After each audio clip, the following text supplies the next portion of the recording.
Setelah 1 jam berlalu di dalam kamar dosen cantikku itu, maka kami pun sudah selesai melakukan semuanya. Namun, aku sangat tegang dan bertanya kepada dosenku, "Maaf, aku biarin di dalam." Dia bilang, "Gak apa-apa, biarin aja. Itu aja kok repot," katanya sambil gagap. Saya bilang, "Tapi nanti bahaya, Bu, kalau suami Ibu tahu." Ia menjawab, "Bodoh, kan kalau aku hamil gak ada masalah, karena aku sudah punya suami," ujarnya kepadaku. Lagi-lagi aku bertanya, karena masih takut. "Tapi kan nanti akan ketahuan aja, Bu." Dia bilang,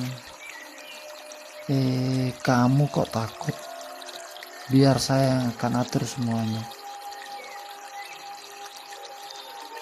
Maka aku pun pulang ke kos, dan beberapa hari kemudian proses belajar mengajar berlangsung seperti biasanya. Tak satu orang pun yang mengetahui kejadian itu. Hanya aku dan dosen cantikkulah yang mengetahui semuanya. Selang 1 minggu setelah kejadian,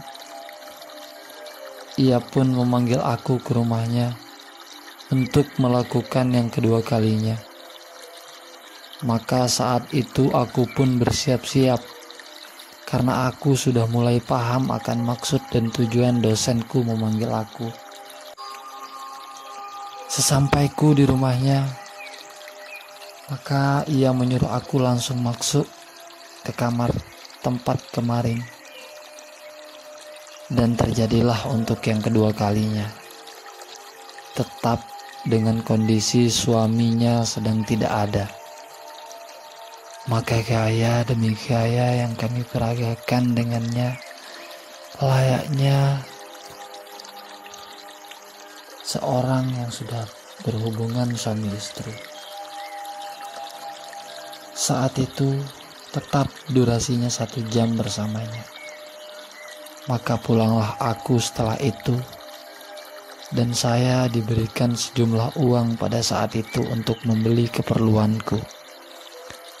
Sesampai aku di kos aku mulai menghayal dengan 2 kali kejadian itu. Dan aku pun sudah mulai ketagihan dengan dosen cantikku itu. Maka kami tiap minggunya ke depan tetap bertemu 1 kali dalam seminggunya dengan misi yang sama.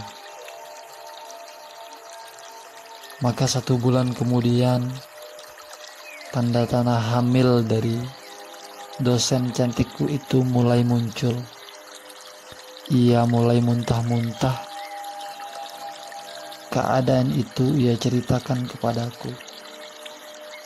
Maka aku tambah kaget dan mulai takut, karena suami dari dosenku sudah mengetahui keadaan istrinya dan mulai curiga, karena sudah 2 bulan lamanya ia tidak pernah berhubungan layaknya suami istri antara dirinya dan dosen cantikku itu.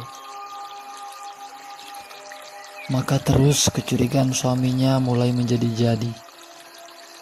Suatu hari aku dipanggil oleh dosen perempuanku itu untuk mendatangi rumahnya. Maka dengan penuh rasa takut saya mendatangi rumahnya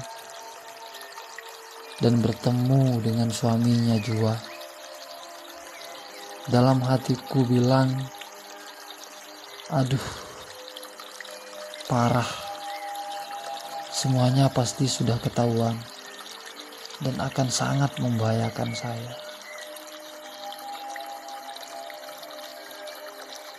Sampai di sini dulu part 2 dari kisah aku dan dosen cantikku.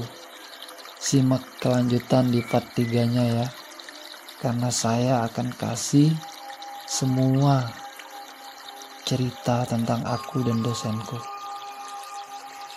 Salam Gerbang Kehidupan 92. Terima kasih telah tonton video ini. Kisah-kisah yang ada di video ini murni kisah nyata kehidupan. Karena itulah pesan kami, ambil positifnya, buang jauh-jauh negatifnya.